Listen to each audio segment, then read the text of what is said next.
Essential services की बात करते हैं तो जैसे पोस्टल सेवाएं हैं, मेडिकल सेवाओं की बात करते हैं तो उसमें जो पैथ लैब्स हैं, सैंपल कलेक्ट करने जा रहे हैं, बिल्कुल उनको अलाउ होगा पूरी दिल्ली में। क्लाउड किचन की बात है, खाने की डिलीवरी वाली बात है। देखिए, नई दिल्ली जो कंट्रोल जोन है उसमें कॉमर्शियल एक्टिविटीज़ अलाउ नहीं होंगी।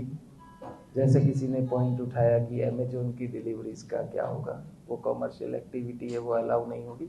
उसमें सिर्फ दवाएं, जो आवश्यक पूर्ति की जो दवाएं हैं वो है तो हम लोग अलाउ करेंगे। राजकीय कर्मचारी जो हैं, G20 से संबंधित जो आवश्यक सेवाएं हैं, विभिन्न सिविक एजेंसियों की जो सेवाएं हैं, उनके पास आइडेंटिटी कार्ड होना चाहिए, हम उनको ऑनर करेंगे। दिल्ली यातायात पुलिस ने बहुत सी नो एंट्री परमिशंस दी हैं आवश्यक सेवाओं के लिए, जो पहले से दी जाती रही हैं। अगर वो आवश्यक सेवाएं, वो गाड़ियाँ जो है आवश्यक सेवाओं या आवश्यक वस्तुओं की आपूर्ति में यूज हो रही हैं, उनको दिल्ली यातायात पुलिस उस परमिशन को ऑनर करेगी। समय समय पर जो रूट्स पर जो सुरक्षा जांच या सुरक्षा रिस्ट्रिक्शंस रहती है, वो पहले भी जब वीआईपीज के मूवमेंट होते हैं तो वो जो सुरक्षा सिक्योरिटी रिस्ट्रिक्शंस है वो यथावत रहेंगी, उनकी पालना करेंगे हम लोग।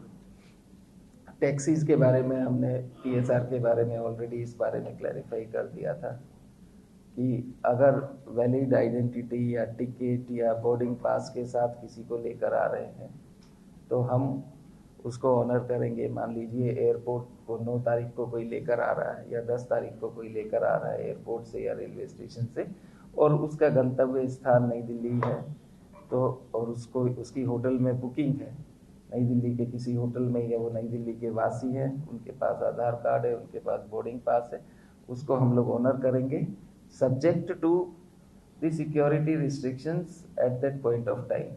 तो उस दौरान में थोड़ा डिले हो सकता है कि मान लीजिए उस दौरान में किसी कोई मूवमेंट चल रहा है और उसी स्थान पर आपको उसी रोड पर जाना है, तो वो जो है थोड़ा डिले हो सकता है। एम्बुलेंस सर्विसेज के बारे में हमने बहुत ही विस्तार से एडवाइजरी में दिया हुआ है, और हमारा पूरा प्रयास रहेगा कि जो मेडिकल सेवाएं हैं, एम्बुलेंस सर्विसेज हैं, वो पहले की तरह जैसे पहले चलती आई हैं पूरी दिल्ली में चलेंगी। हमारा जो ध्येय है वो ये हमेशा रहेगा कि हम उनको एक कॉरिडोर बना कर दें। उस वक्त एक जो मेट्रो सेवाओं के बारे में मैं क्लैरिफाई करना चाहूँगा कि उसमें कोई मॉडिफिकेशन नहीं है। सर्वोच्च न्यायालय वाला जो मेट्रो स्टेशन है वो वहाँ सेवा प्रभावित रहेगी। अगर किसी और इकाई या किसी से इस तरह का कोई कम्युनिकेशन हुआ है तो उसमें हम लोग करेक्शन कर देते हैं। अभी तक सिर्फ प्रगति मैदान का ही मेट्रो स्टेशन जो है वहाँ सेवाएं प्रभावित रहेंगी, बाकी मेट्रो स्टेशन यथावत चलेंगे। थोड़े टाइम के लिए 10 मिनट 15 मिनट के लिए एंट्री एग्जिट जो मूवमेंट्स का रहता है वो हम लोग जो सुरक्षा जो नियम होते हैं उनकी पालना करते हुए, डिले हो सकता है एग्जिट एंट्री का, बाकी मेट्रो सेवाएं यथावत चलेंगी।